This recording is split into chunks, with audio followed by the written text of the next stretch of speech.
Man, I'll tell you what, Ford was not looking for a 6'5", trust-funded or easy-to-finance guy with blue eyes when they built this thing. How tall are you supposed to be?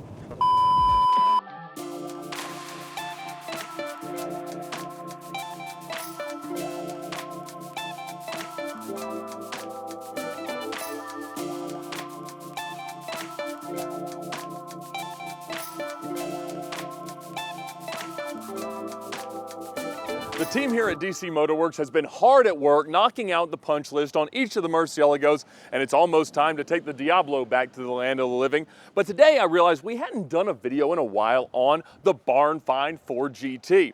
Not too long ago, I got a call from Matthew Ivanhoe, the cultivated collector, telling me that he was flying into town, asked me to pick him up at the airport, and he wanted to show me his latest purchase. Now, generally, he buys the most perfect cars on earth, but this very much was not that. We call it the Barn Find 4 GT. Really, it was in a garage, but it had been in that garage for at least 10, probably 15 years, not running. It was covered in mold, absolutely disgusting, so we donned our hazmat suits to get the car out, throw it on a tow truck, and bring it here to DC Motor Works for Cameron and his team to go through it and just figure out what was wrong with it. And to be quite honest, even though there was a pretty long list of things, nothing that major needed to be done to the car. And so I've been told that it is ready to go. We've had the team from Glossit totally go through the car and clean it up. We'll have links to all of them in the description, but today's video is also brought to you by Premier Financial Services. Premier Simple Lease is the most powerful tool in the world of exotic car financing. So whether you've been dreaming about a 4 GT, a high mileage Mercy,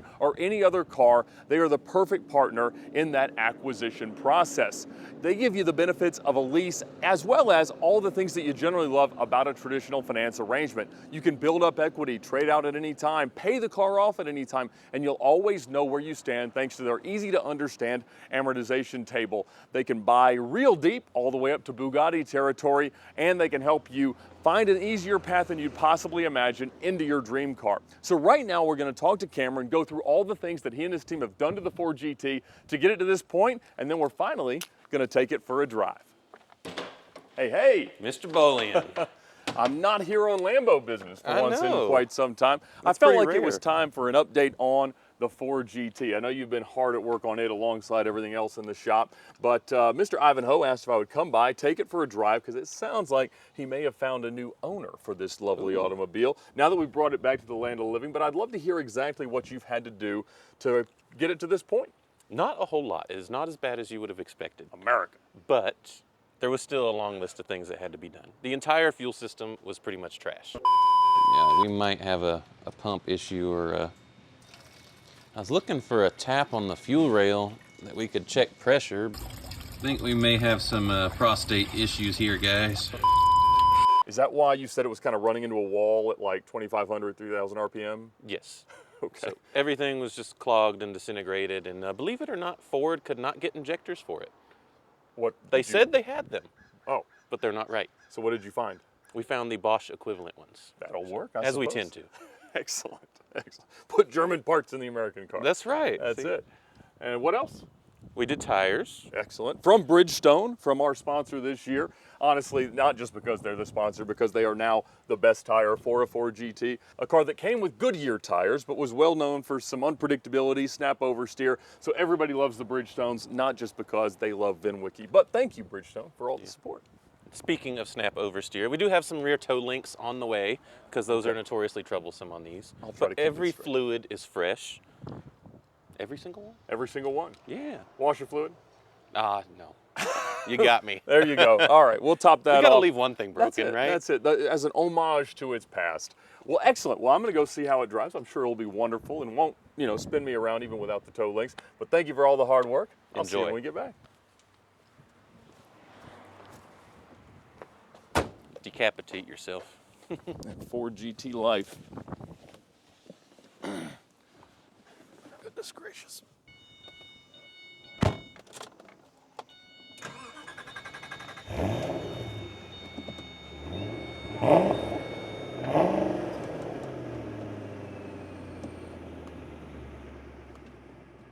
From my perspective, I could have a paper bag over my head and improve my visibility being in this car.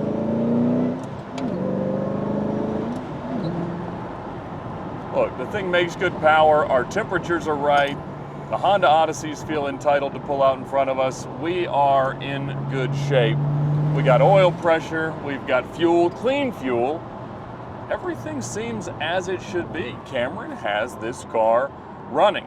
Now, I will be honest, I am not the biggest fan of the Ford GT. I complain about things like the useless doors, the terrible visibility, the strange ergonomics, the fact that it would be unsafe for me to crash this thing regardless of how fast I'm going, because I would just bounce around amongst these things. And those are my problems. And they're also problems that I gladly overlook in cars that I just like more, like terrible Lamborghinis with a bunch of miles on it. And not everybody is like that, for good reason. I'm an idiot, and those people that love this car would not forgive the things that I forgive in my stuff. But look, it makes good power. Sure, it's got a lot of Mustang stuff, and the shifter is not exactly precise, or at least it's not where you feel like you left it. Fords, especially of this generation, always kind of have peculiarities and angles when it comes to exactly where the shifter goes, but it's okay. This sounds like gated shifter elitism, I know that, but I really just can't always tell what gear I'm in. You'd get used to that real fast, and that's the thing about this car. You could drive it as much as you want. It is a crying shame that it's only got 3,486 miles on it now. Because it sounds good, it goes straight, it makes a great everything, but at the same time, I don't know, every time I drive a Ford GT, I kind of feel like I've had enough for right now, and I wouldn't feel like going back to it.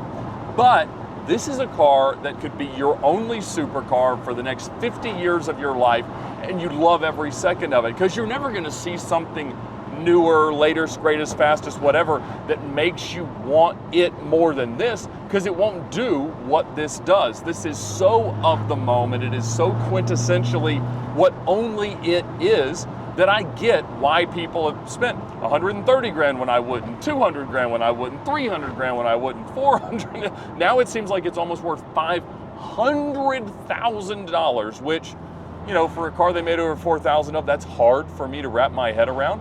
But at the same time, if you want a Yankee Doodle Dandy supercar, I get it. I get it. I know why people love these cars, and I know why the guys that have them tend to keep them. I don't know why people leave them with delivery miles and don't ever use them, because that's really what makes the car cool, is the fact that you can mile it up and everything still just kind of works.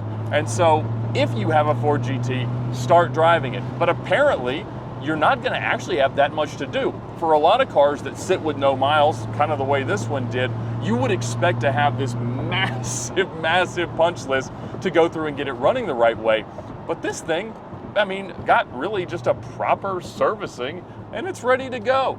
I mean, I'm not falling in love with it, but I am very, very impressed with it. And I'm impressed with Cameron and all the team that made it inhabitable. I don't have a hazmat suit on. I think my lungs are gonna be okay. My life is not shortened either from spinning around into that telephone pole or the black lung. So, I mean, I think we did it. Matt Ivanhoe's gonna get him a good car, as is this car's lovely new owner, which I am pleased to say is going to be driving the car a lot. He said he bought it, it's like one of his growing up dream cars, and all he wants to do is hear that noise and smile that way, and he's gonna have a whole lot of fun doing it. I get it, I get it. But I hate this shifter. What gear? Fortunately, the gears are all long enough that if you're in the wrong one, you're gonna be okay unless you're driving like your hair's on fire. But if your hair was on fire, you just certainly burnt through this door. Successful car purchasing is all about knowing your buying power and being able to move quickly. And the best way to do that is getting pre-qualified with Premier Financial Services.